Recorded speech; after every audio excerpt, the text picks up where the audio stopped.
Era uma madrugada fria, daquelas em que o silêncio da casa parece gritar. Tudo estava em silêncio, menos o coração de Rafael. Ele estava acordado, sentado no chão do banheiro, abraçado às próprias pernas. Os olhos vermelhos, não de sono, mas de choro. A água do chuveiro ainda pingava, mas ele nem se dava conta. A mente dele estava longe, no meio de um turbilhão de contas atrasadas, prazos vencidos, e uma geladeira que só guardava garrafas de água e fé. Ou melhor, quase fé. Ele sempre acreditou em Deus. Mas naquela noite, ele se perguntava: será que Deus ainda acreditava nele? Ele abriu a boca e não saiu uma oração bonita. Saiu um lamento, uma confissão. Senhor, eu não aguento mais. E naquele exato instante alguma coisa mudou. Não foi um milagre visível. Nenhuma luz brilhou.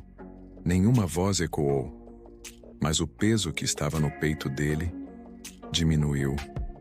E junto com esse alívio veio uma lembrança. Um versículo que ele tinha ouvido da avó, ainda pequeno, quando passava fome com a família.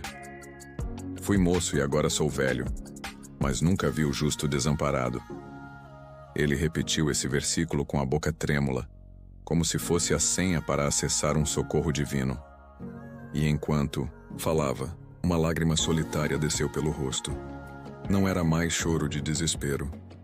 Era de alívio, como se o céu estivesse ouvindo. Pela primeira vez em muito tempo, Rafael sentiu que não estava falando sozinho. Nos dias seguintes, algo começou a mudar. Não no extrato bancário, mas dentro dele. Ele ainda não tinha um plano. Não sabia o que fazer. Mas orava todos os dias e sempre repetia a mesma frase: Senhor, me dá direção. Eu não quero só dinheiro. Eu quero entender o que o Senhor quer de mim. E foi nesse espírito de busca que ele aceitou o convite de um amigo para ir a um culto numa garagem. O local era simples. Umas cadeiras de plástico, um violão e um pastor que parecia conhecer cada um ali pelo olhar. Rafael sentou no fundo tentando se esconder. Mas no meio da pregação, o pastor apontou para ele. Você aí de camisa azul. Deus manda te dizer, antes da provisão, vem a direção. Naquele momento, Rafael não sabia se chorava ou se ria. Aquilo era para ele. Era Deus respondendo. Ele voltou para casa em silêncio. Chegando lá, encontrou a esposa com olhos arregalados. Rafa, eu sonhei com você. Você plantava sementes num chão rachado, mas quando você chorava, as flores começavam a nascer. Ele caiu de joelhos ali mesmo na sala. Era muita confirmação para ignorar. E foi ali que tudo começou. A esposa fazia pães em casa, uma receita simples, de família. E ele teve a ideia: vender os pães pela vizinhança. No começo foi difícil. Ele batia de porta em porta. Algumas pessoas compravam por pena. Outras ignoravam. Mas ele orava antes de sair. E sempre dizia: Senhor, que eu leve mais do que pão, que eu leve esperança. 3 meses depois, a história era outra. Os pães da esposa ficaram conhecidos. Eles começaram a entregar para cafés locais. Depois abriram uma pequena cozinha improvisada na garagem. Ele ainda não era rico, mas estava livre. Livre das dívidas, da vergonha, da sensação de fracasso. E, acima de tudo, livre da ideia de que Deus o tinha esquecido. Porque no momento em que ele mais se sentiu só, Deus o ouviu. No banheiro, no chão, no limite. Porque é exatamente aí onde a maioria das histórias de libertação começam. Mas talvez, agora, quem está no chão é você. Talvez você tenha chegado aqui por acaso, ou por desespero. Talvez esteja vivendo exatamente o que Rafael viveu. Conta atrasada, coração apertado, orações sem resposta. Se for esse o seu caso, escute. Deus ainda age, mas às vezes, Ele espera que a gente pare de pedir apenas dinheiro e comece a pedir direção. Porque a verdadeira libertação financeira não começa no banco.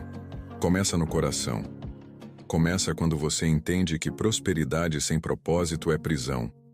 Que bênção sem quebrantamento é só mais uma ilusão. A palavra de Deus diz em 2 Crônicas 7,14: Se o meu povo, que se chama pelo meu nome, se humilhar, orar, buscar a minha face e se converter dos seus maus caminhos, então eu ouvirei dos céus. Isso não é só uma promessa, é uma condição. Tem uma ordem ali, tem um processo. Primeiro vem o quebrantamento, depois a oração, depois o arrependimento. E só então, a cura, a libertação, a provisão. Deus quer ser o seu provedor, mas antes disso, Ele quer ser o seu pai. Um pai que te ensina, que te disciplina, que te prepara. Porque milagre sem preparo vira fardo, e bênção fora de hora vira maldição. Por isso, hoje, eu quero te convidar a orar. Mas não orar apenas por dinheiro. Vamos orar por libertação, por sabedoria, por discernimento, porque se você tiver a direção certa, a provisão vem. O problema não é a falta de bênção, é a falta de visão. Deus pode te dar ideias, pode te revelar caminhos, pode te conectar com pessoas certas, mas tudo começa com isso: uma oração sincera, uma oração sem máscaras, uma oração feita no limite como a de Rafael. Feche os olhos agora e repita comigo: Senhor, eu me entrego. Eu reconheço que sem Ti, eu nada posso. Eu tenho clamado por dinheiro, mas hoje eu clamo por direção. Me mostra, Pai, o que eu não estou vendo. Me guia, mesmo quando eu não entender. Me livra da ansiedade, me liberta do medo. Me ensina a confiar, mesmo quando o extrato diz o contrário. Eu não quero só prosperidade. Eu quero o Senhor. Eu quero Tua vontade. Eu quero viver o propósito que o Senhor sonhou para mim. Em nome de Jesus. Amém.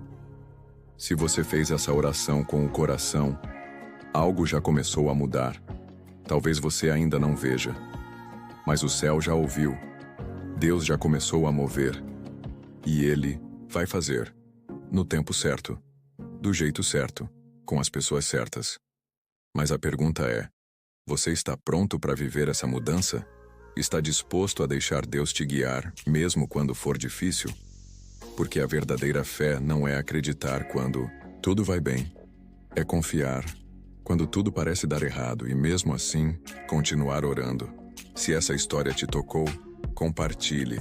Não porque é um vídeo bonito, mas porque alguém, talvez alguém que você ama, está no chão agora e precisa dessa palavra.